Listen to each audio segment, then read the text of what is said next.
I'm one of the instructors here today. My name is Jamey Jordan. I own a handmade seat company in Meridian, Mississippi. I have right at probably 16, 17 years of bead rolling experience right now. Great opportunity for me to be able to work with other instructors, to be able to work with students, and I have a passion for teaching and sharing what I love to do, and sharing the craft of bead rolling is really my passion, so I enjoy doing that. As the day goes by tomorrow and the day goes on Sunday, I want anybody in here that wants to come over here and play with the machine, come play with it, come get on it, because if you come over here, I'm going to make you use one. That's just the way it's going to go.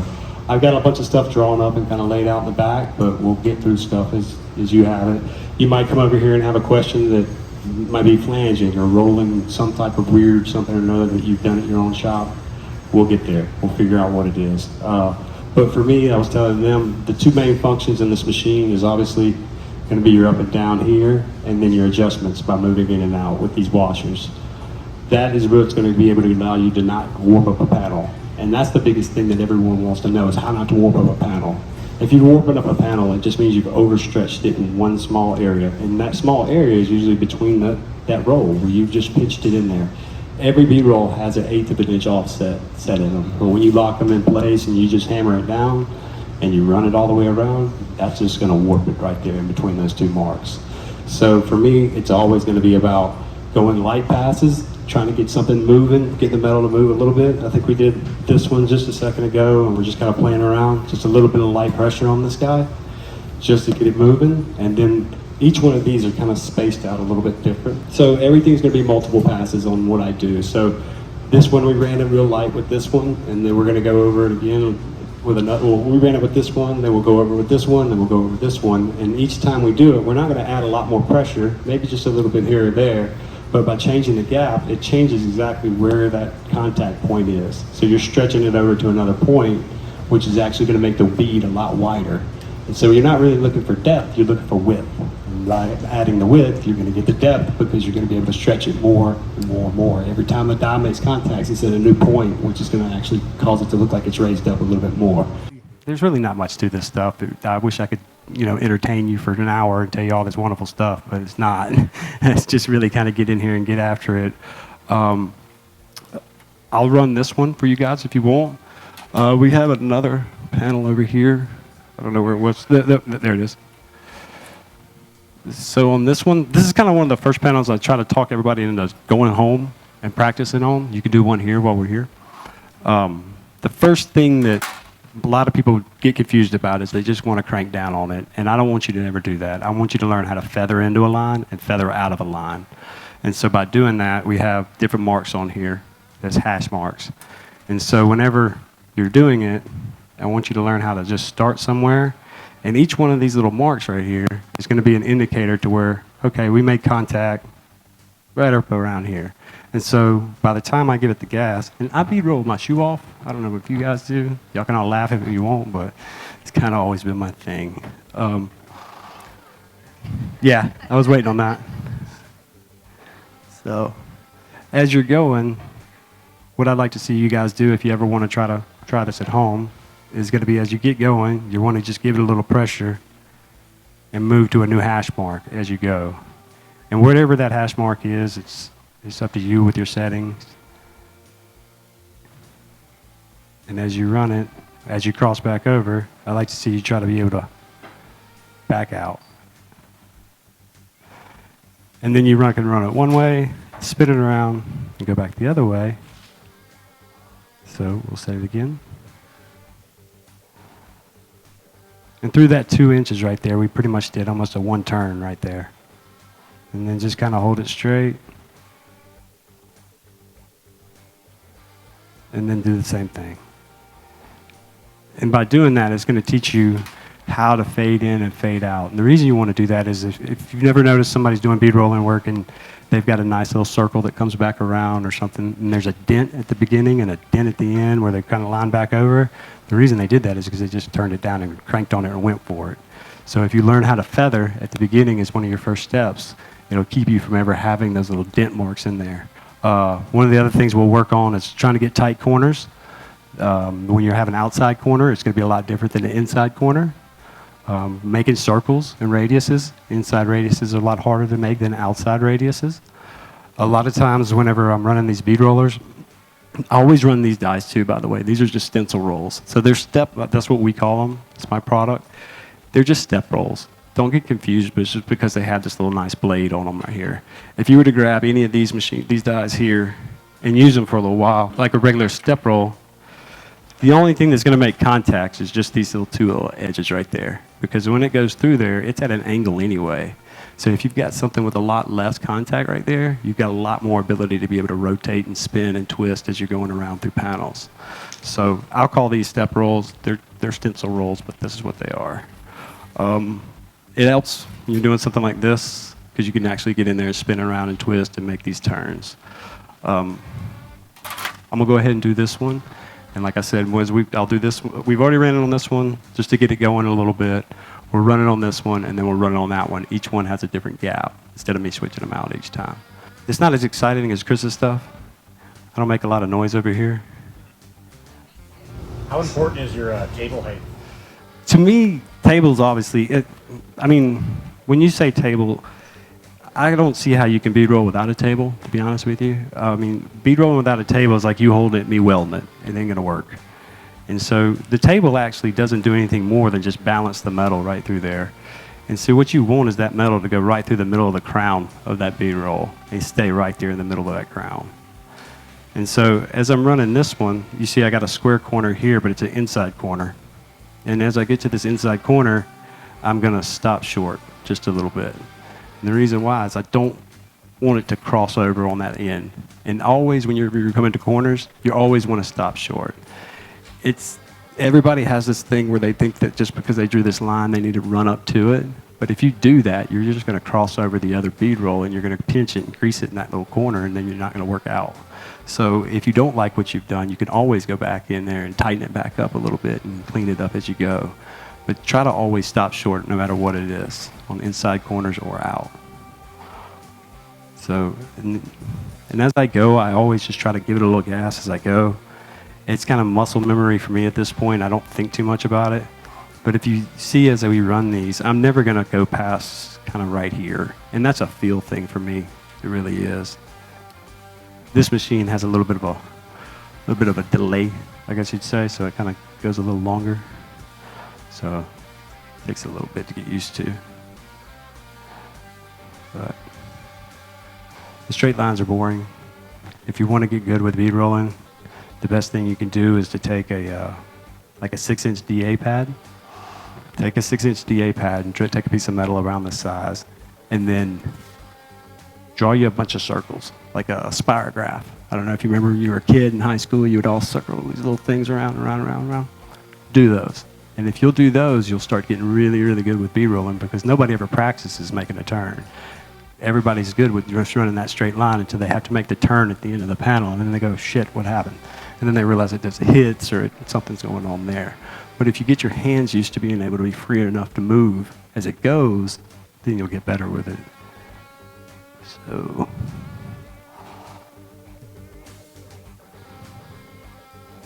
So this one will just kind of turn into a flame lick here. And then speed's your thing too. Don't go too fast. You're never in a hurry. Once you put that line in there, you pretty much own it. So you never really want to get in too big of a hurry doing any of it. And I always recommend, try to find some good music, something relaxing. This is, to me, a relaxing thing because it doesn't make a lot of noise. I got a lot of people that have them in their houses. Mine was in my house for many years. So. And then if you see my hands when I'm running, my hands are barely touching it. I don't gorilla grip it. I don't hold it. There's none of the, trying to hold the panel as I go around. If you're doing that, you're just forcing it through. So your hands have just kind of got to dance along as they go. And the more circles you do, as I was saying earlier, the better you'll get used to your hands just kind of feathering in and out and rotating as it goes. But this is the same amount of pressure I put in the first run that I did. And all I did was just open the gap with this thing. And if you can see, it's starting to pop up a lot more.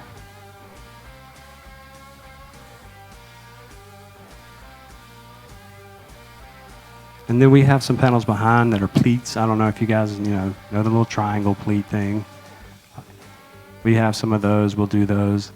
But another thing the reason I kind of like for each one of you guys to come hang out with me for a minute is because layout is just as important as bead rolling. I mean, if you can't lay it out right, or you don't know what you're laying out, or you're confused with your layout, you're gonna struggle when you go to bead roll. So I have a bunch of panels back here that aren't laid out. So if you do come over here to want to roll something, we'll let you roll something, then I'm gonna make you lay something out. So that's kind of the next thing that you're gonna have to do, because if you don't do it with me, you're gonna have to do it when you get home. So I'd rather you do that. But you can see that it's starting to pop up a little bit more than it did on the first one, but it's still flat. You know, it's still there. And so we'll jump on to this one over here. And all three of these have a different offset. Each one is about 1/8 of an inch different in between them all. We'll start with this guy up here. And as I start these flame licks, I don't want to put the same amount of pressure or start cranking down right there at the tip, because if I do, that lower roll is going to come up and hit right there and start crushing it out. So as I go, I have to learn how to feather and lightly push it in. Goes back to that panel over there I was talking about, being able to feather into a line and feather out of a line. So as I go, I'm just going to slowly feather this in, because I got to remember where that lower die is coming up at. In this one, you can see I'm putting a little bit more. I stopped about here, there, and I'll stop here now. And that's just feel. I really can't explain why. But the key is really just to keep your hands loose. Crank that down and feather it in. How do you know when to stop? You can feel it. Because once you start to run that first one, you'll know exactly where you stop at. Like, you'll see it. I always say that the best bead rollers have a whole pile of metal underneath their table. And it's because even myself, like if you came to my shop, I got a pile of metal next to it, because if I haven't rolled something in a minute, or I don't know, I'll just change out my rolls and just practice a little bit, see what I like that feel of that, and if I'm happy with it, then we're gonna go. And if we change out these dies here in a second, or change the offset, we can continue to just make this thing pop up. So the more we open that gap and keep that pressure consistent, the more we can get out of it. How far is too far from the gap? Depends on the panel.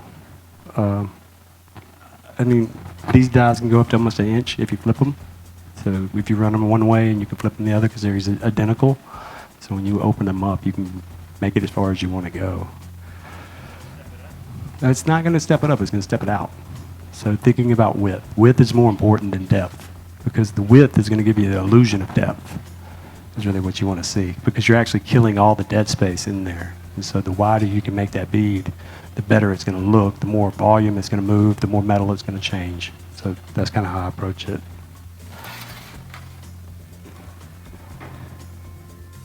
When you're stopping to that corner, how close is too close? Or? For me, I just eyeball it, but I wish I could tell you some real good story. Usually, I just kind of reference off this die here. I mean, off the top of the bolt. So when that die comes down into the metal, it's lifting it obviously one way, right? But it's also forward and backwards. So it's adjusting, it's going in as a dent to one direction. And so you just kind of think about how far that width is, and then how far you want to go in. But for me, it's always going to be basically right off that line there. And then you see how on this border here, it's only a 1/2 inch border. So it's not a very big border. So if I go in there and add a whole bunch more, width to it, then we're going to be pushing back on the other bead roll, and it's not going to work out. So I think we got one more. But we got pleats over here. I got a bunch of these little start and stop panels that we can do. We got some flames we can do. We got just some regular beads if you'd like to learn how to do that, some rollovers. We got hem rolls over here too, so we can do some hem rolling, and that way you can learn how to flange an edge, doing tipping work. I even got my tipping dies, like if you want to score out something and actually create a design and score it. That's a lot of fun, because actually what you're doing is I consider that like the black line of your tattoo. So it's kind of like the outline of stuff. So whenever you're going back over it with your tipping or stencil rolls or a step roll, you actually don't have to run it all the way out to an edge. You can kind of just let that ghost away as it gets towards an end, because you've already got that hard line that you've already carved in there with it. But that's probably one of the hardest rolls you'll ever use, because once you make contact, and you start to run it, you own it. I mean, there ain't no going back after that. So you just got to eat it. So another tip I'll say is like never look past your bead roller. So a lot of people, when they're bead rolling, they'll wind up staring at what they just did, like looking past it. Never look past it. The only thing you should ever stare at is right here at the beginning, and that's what you need to focus on. So that's how it goes for me. We'll do this last one, but we'll add a little bit more pressure.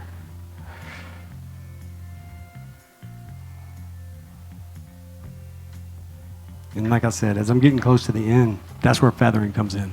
So if I keep that same pressure all the way to the end of that line, I've already crossed back over the other line going the other direction, and I've screwed it up. So I got to stay away from it. So I got to anticipate that coming to an end. So just start backing off. And that goes back to feathering, the first thing that we'll do. And that actually works a lot with even the pleats. When you're doing the pleats, once you start to get into the corners, you start running at an angle to another line. As it starts to come together, you're going to have to realize that you got to stop a little bit shy on one side or the other and understand, when to stop and when not to stop there. But there you go. It's starting to come together. And we can go back over. I can take this guy. We can add it. We'll just take this guy off right here. So that's a pretty decent gap there. I think we're about 3/4 of an inch there. What's that? No. We've already kind of locked it in. That border on the outside is actually going to kind of hold it together a little bit as you go.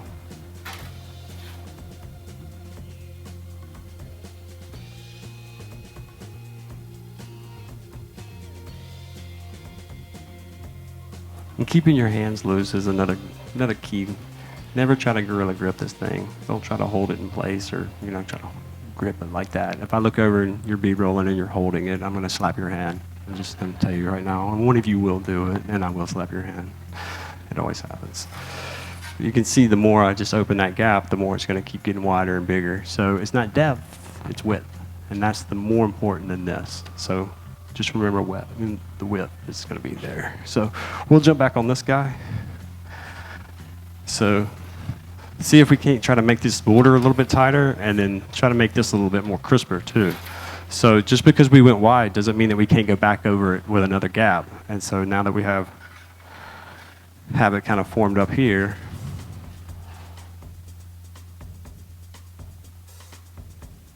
we can go back in and try to tighten this up a little bit.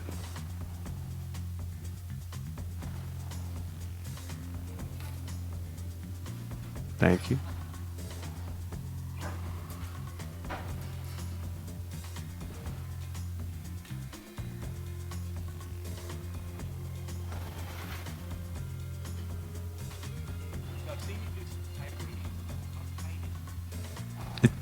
The tightest I can do is a number 6 panhead screw.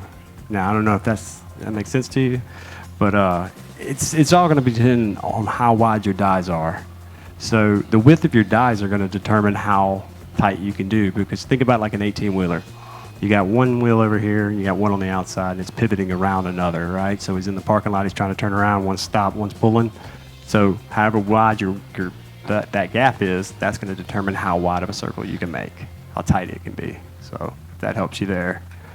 You can do a 1/4 all day because you can just kind of set it like an 1/8 inch gap and you can spin those. And I've got some over here, so we'll try small ones if you want. Yeah, I did a art piece for Sosa's party one time for Jesse Combs, and it was a Virgin Mary, and we wound up doing the part in her neck, and it was a number 6 panhead screw size, whole circle, and it was on a big 30-inch panel, so that was pretty tight. That was kind of a sketchy one there. But I wanted to come back to this one to just show you guys that you can go back over it. Just because you widen one out and just kind of went over it doesn't mean that you can't now go back and run another pass over it just to tighten it back up. I always think about this as like a spoon. You take a spoon and you wiggle it back and forth 100 times, and all of a sudden it gets nice and malleable and easy to bend and easy to move. That's what's happening here. We're just slowly making this thing more malleable. And I'll go ahead and do the outside one on this one.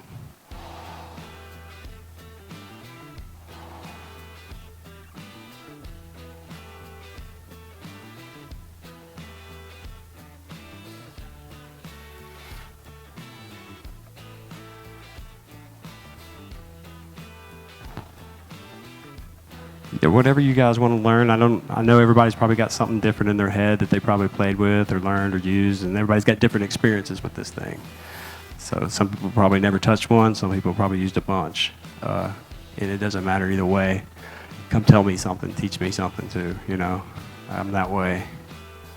If you got a problem, we'll try to solve it. And then if you want to get silly with it, now that you kind of get it going, we'll jump back on that one in the middle. It's got a little bit better gap. You can always just go back in and start following those lines again. Start outlining your own outlines. And we always say it's like getting off the line. And this is where you can start adding some creativity to your bead rolling. You know, start playing around, moving things. You know, adding little things on the inside of it. Adding little things to the outside of it. The harder panels are always usually the bigger ones that have to have small detail in the middle. You know, because this one's super small, it's 16 inches, but you put something that's, you know, way out to here, and I've got to manipulate that roll from here and lean over. That's when it gets difficult. But I'm always looking for some of the challenge when it comes to that, though, and I enjoy it, but I hate it when I'm doing it, probably like most of you guys. I'm always like cussing it, like, why did I take this job? But yeah, like I said, you can kind of go in there and start messing around with stuff and moving it and playing with it, just kind of distorting stuff. And when you polish it and kind of clean it up, it starts to give it texture and volume and like this topography of stuff. But yeah, and even if we can go back out to this guy over here, if you really want to mess the panel up pretty good, and by rolling, or it's kind of what we call back rolling, by rolling on the opposite side of the bead roll, it'll start to make the actual bead roll itself, the actual center part that we've raised up, it'll actually start making it look like it's higher, but you're just adding a shadow.